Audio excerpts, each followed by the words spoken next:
Do you ever put off laundry for like 2 weeks and think, dang, I really need to get my life together? I belong to you. I belong to you. Do just what you want. You're the one I trust. And I'll always be around when I need some loving, baby. No one else. Yeah. Let you down.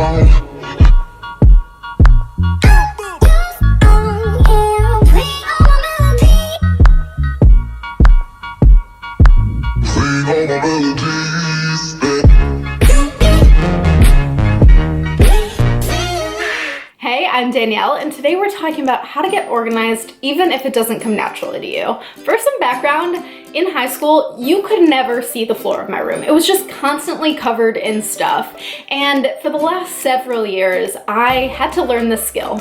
I'm also an ENFP and a Gemini, if that means anything to you, meaning I'm not good at maintenance tasks and I constantly get distracted. But these days I've actually been called to organize. People have given me that compliment, and what they don't know is that it's something that I really had to actively do. And sometimes I fall off the wagon, so to speak, and things get very messy. And those are the times I have to pick it back up again, get my life together, and get myself back to a place where I can find some sanity. So that's what we're working on over the next few days. And before we kick things off, I think it's really important to think about who you are as a person and how that factors into the ways that this can kind of work for you. All right, so let's start off with a few questions. First of all, are you an all-at-once person or a gradual person? Do you want to spend a whole weekend, organize your life, Marie Kondo everything, get rid of stuff, get your life in order? Or does a little bit every day feel more manageable to you? The next question is, what level do you need to get to actually get back to feeling sane? Is it that all your surfaces need to be cleaned and cleared and everything needs to be in place and things need to be all planned out? Or do you finally just need to do your laundry? Like me. Hope you notice my lovely pile of clothes in the background. And the third question here is, what actually inspires you to get organized? Maybe it's just throwing on some good music. That always works for me, as you saw. It could be watching videos of decluttering or seeing nice, clear, clean photos of beautiful rooms. Or maybe it's going over to that one friend's house who always seems to have her life together. You get a little jealous and you go home and you just wanna, get your life together too. Whatever it is, jot that down and kind of factor that into what we talk about here.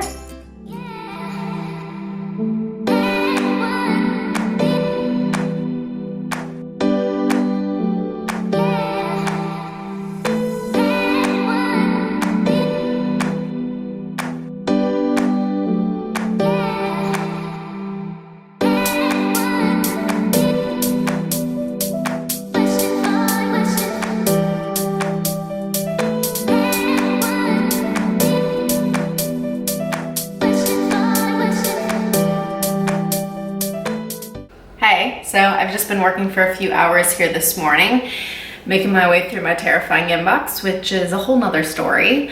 But I actually wanted to start by talking about how to be organized in your home life. I think the first piece here is really thinking about why you actually want to be organized at home.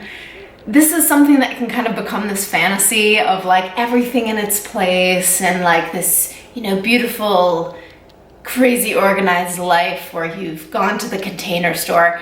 And here's the thing, we're not all gonna be Container Store kind of people.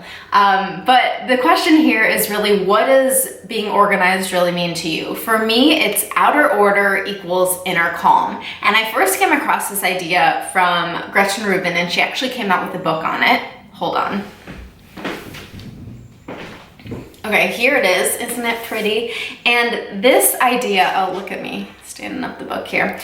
This idea is really that when things are in their place, when, it's all clean and organized and clear, it just brings this mental calm. And so for me, I have certain areas that I really do try to keep together. I will say I do try to keep my bedroom clean since I wake up there, I go to sleep there, and I just want it to be like a peaceful place. You know, the kitchen, just trying to get those dishes done, try to keep that clean. The bathroom, it's nice to have clean, clear counters, and definitely my work area, I just try to keep things together so that I can concentrate when I'm here to get stuff done. So at the end of the day, it really matters why you want to be organized. What is that reason? Is it to create this sense of inner calm and a peaceful mind, or is it for some other reason? Figure that out, and I guarantee it'll be easier to actually get the organization done and move forward. The secret I will share is that my actual desk is absolutely atrocious right now, which is why I made that my work area for the moment.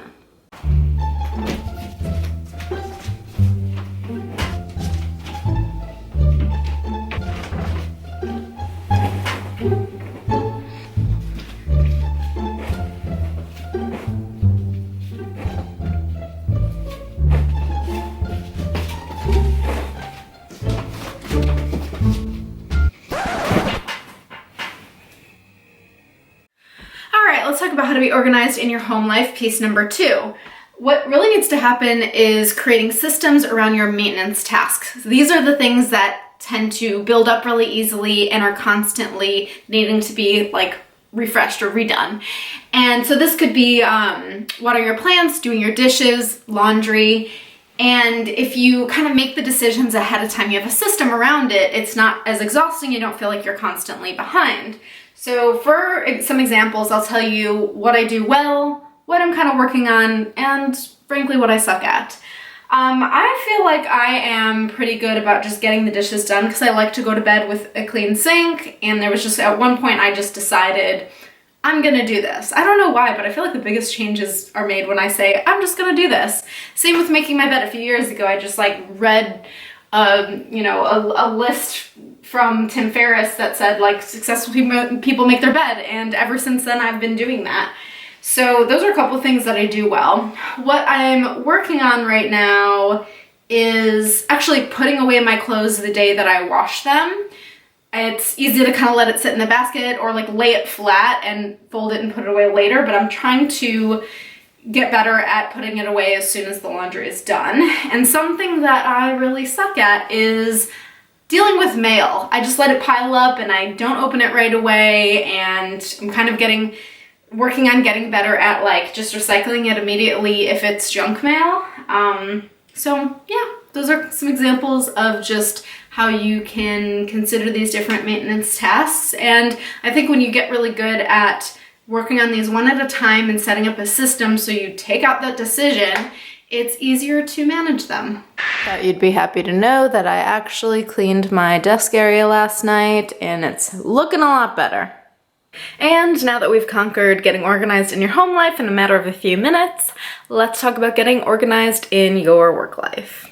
I really need to get a haircut, but we're in the middle of a global pandemic and there are bigger things to deal with than my split ends. So we talked about those two really important pieces when it comes to organizing your home life, both knowing why it's important to you, for me it was that outer order, inner calm, and knowing how to create a system around those annoying maintenance tasks. And when it comes to organizing your work life, I can really identify two important pieces here as well. So I'll tell you the first one. When we think about being disorganized in your work life, it tends to be pretty stressful, and it's almost like you don't know what to do or how to prioritize, and everything feels really scattered. And so the most important first step is to get things out of your head. So kind of brain dump your tasks, what needs to get done, what's eating up that mental energy. This means you gotta start by sitting down with a pad of paper and taking everything that's swirling around your head and just getting it out and down, pen to paper. So whenever you're feeling super overwhelmed, that's your chance to sit down with that piece of paper and a pen, get it all out of your head and stop your brain from swirling. Then you've got something to work with because you've got it down on paper. And after that, you'll notice there are other times where you get overwhelmed, there's too much in your head, and you can do it again. But then you've got to find a way to do this more regularly, meaning as someone shares a task with you that they want you to get done, or as something pops in your head that you know is a to-do list item, you know to turn to this place, whether it is a notebook that you have with you or a digital notes page on your phone, capture it there and consistently get things out of your head and down in a physical way, whether that's on your phone or in a notebook. That is a smooth little transition into part number 2 about how to be organized in your work life, which is to store and sort your to-do list items in one place. Let me tell you about a real problem I had, and I still have to resist it. This is, let's call it sticky note syndrome. I love sticky notes and I love all the little colors, and I had a bad habit of jotting down to-do list items and all these different sticky notes, and it made me feel even more scattered. I couldn't keep track of it, and at the end of the month I would have this giant stack and I hadn't even gone through it. Some are ideas, some are to-do list items, and it just all felt like a freaking mess. But when I started bullet journaling, I actually would just stick those post-it notes into my bullet journal. Bullet journal is basically like a notebook where you keep everything, and I found it so much more valuable because then I could copy that over to my main list and it just wouldn't get lost. And I do keep my work to-do list items on a different list that's digital, but either way, I think it's the most important thing to remember is that you want to bump into it, meaning it won't get lost if you're constantly checking the place that you know that you put it. So however you set this up, just really think about, how can I seek out this spot? How can I know to check this place? And I'm gonna have it all in that one spot, and I don't have to worry about these lingering sticky notes or tasks that I can't even remember where I put them. And we will leave it at that. Thank you so much for watching this video about how to be organized in your home life and your work life. If you learned anything at all, please click subscribe and you'll see next time I upload. And besides that, I hope you're having a fantastic day. Bye. Hours this morning. My hand. Ow! Those two really important pieces. Wow. Have some sort of commonality with those